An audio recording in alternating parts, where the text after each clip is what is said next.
These are notes for lesson 2.2 and 2.3. We are adding and subtracting rational numbers.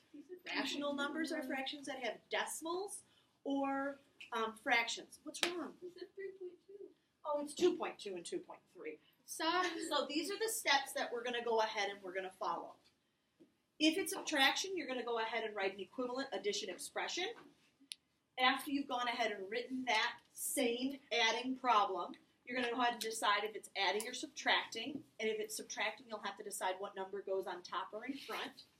After that, you're going to have to follow the rules for fraction and decimal operations. And then you're going to have to ask yourself, should my final answer be positive or negative? So in our first problem, negative 3/5 minus negative 5/6, it's a subtraction problem. So we need to write an equivalent addition problem. This is going ahead and moving to the right. So the equivalent expression also needs to move to the right.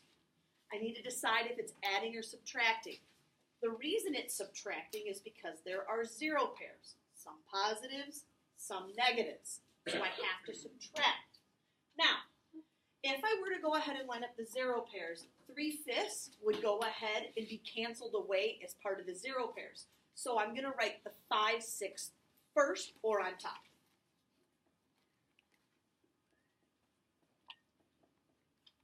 I'm following the rules for adding fractions, which means I need a common denominator. I'm going to pick 30.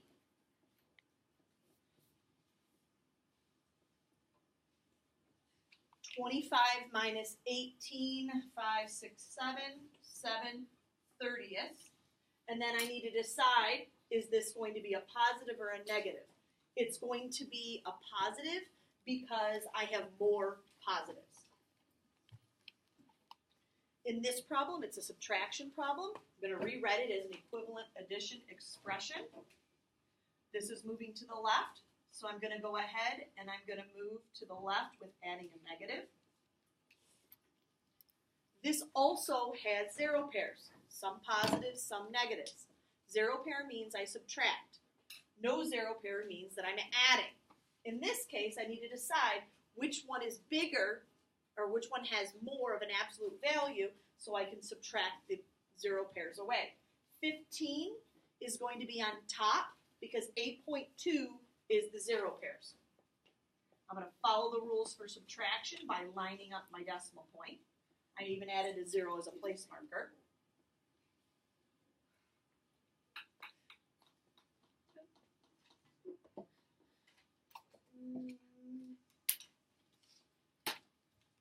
.84, and then I'm going to identify this as negative, which is my last step, because I had more negatives.